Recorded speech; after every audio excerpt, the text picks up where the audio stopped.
आज आज मेरे लिए बहुत हर्ष का विषय है कि मेरे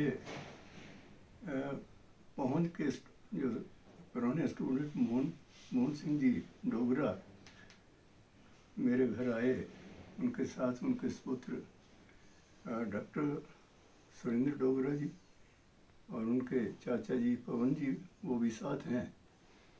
ये जितना पुराना इतिहास, पुरानी यादगार, 5 साल का एक बहुत बहुमूल्य समय अपने अध्यापन काल का मैंने पहुंच में व्यतीत किया 1966 से 1971 के बीच में। उसी दौरान जिस अवस्था से या जिन परिस्थितियों से वो स्कूल, उसका पुनर्निर्माण किया गया, वो एक ऐतिहासिक क्षण थे। असल में मैंने 1956 में मैट्रिक की बहुत अभाव परिस्थितियों से अपना जीवन रहा। उसके बाद उसी वर्ष में 1956 में ही जेबीटी में कर ली मैंने, जेबीटी 56 और 57 में। और उसके बाद प्राइवेट तौर पर शिक्षा ग्रहण की और फिर बीएड करने के बाद मेरी जो फर्स्ट अपॉइंटमेंट हुई वो बोनी, और बोनी के बाद पहुंच में। तो वो पहुंच का जो पल थे बहुत ऐतिहासिक एक समय था। वो समय बहुत संघर्ष का समय था। पैदल आना जाना, घर से 25 किलोमीटर की दूरी पर, शनिवार को घर आना, फिर मंडे को फिर वहाँ पहुँचना। अपने जीवन काल के 40 वर्षों में जो मैंने अध्यापन कार्य किया, उसमें कभी भी एक दिन भी उस 40 वर्षों में ऐसा नहीं आया कि मैं कभी स्कूल लेट गया। तो मैं समझता हूँ कि what the teacher is more important than what he teaches. अध्यापक के लिए अध्यापक क्या है, ये वो क्या पढ़ाता है, उससे महत्वपूर्ण बात ये है कि वो उस अध्यापन, उसका जो व्यक्तित्व है वो क्या है, उस व्यक्तित्व का प्रतिफलन, उसका जो रिफ्लेक्ट होता है, वो उस विद्यार्थी के लिए वही चीज़ अनुकरणीय हो जाती है। तो मैं समझता हूँ उसके बाद जब मेरा यहाँ पर आगे प्रमोट हुआ, मैं लेक्चर प्रमोट हुआ, मास्टर प्रमोट हुआ, और 40 वर्ष के बाद मैं सेवानिवृत्त हो गया 1997 में। उसके बाद मैं प्राइवेट इंस्टीट्यूशन में एक हमीरपुर बीएड कॉलेज में प्रिंसिपल रहा 3 साल, 2004 से 7 तक। और फिर उसके बाद हिम अकेडमी में कोचिंग और पब्लिकेशन के में रहा। मैं 12 साल वहाँ रहा।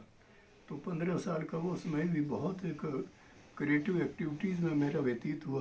बहुत सारी पुस्तकें मैंने लिखी कोचिंग में या बीएड कॉलेजेस में। जितना गेस्ट लेक्चर्स के लिए मुझे सारे ज़िला के बाहर भी जाने का अवसर मिला, और फिर नेशनल इंटरनेशनल सेमिनार्स में जाने का मौका मिला, यूनिवर्सिटीज़ में जाने का मौका मिला।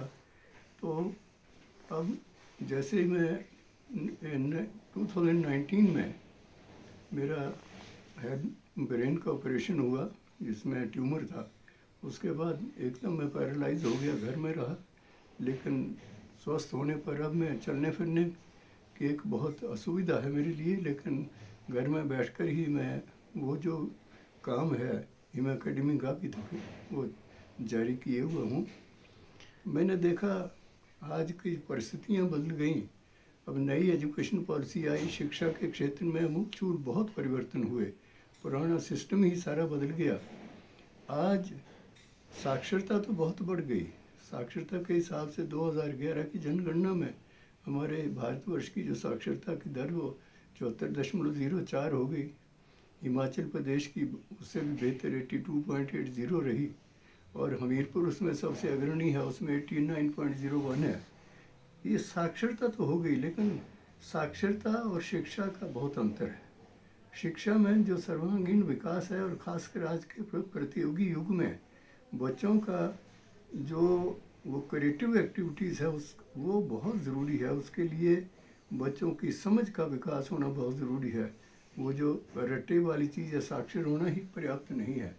आज हमें वैज्ञानिक चाहिए, आज हमें बहुत अच्छे अच्छे टीचर चाहिए, डॉक्टर चाहिए। दूसरे हर विभाग में जहाँ योग्यता जो है वो उसका प्रत्यक्ष लाभ जनता को मिलता है। तो यदि शिक्षा की व्यवस्था कमज़ोर होगी तो वो लाभ, उस लाभ से हमारा समाज वंचित हो जाएगा। मैं इसलिए समझता हूँ कि सबसे ज़रूरी चीज़ जो है वो हमारे लिए शिक्षा की व्यवस्था में सुधार करना है, तो उस तरफ ध्यान देना बहुत ज़रूरी है। मैं यही एक समझता हूँ कि जीवन भर जो संघर्ष किया या जो इस अध्यापन काल में मैंने कार्य किया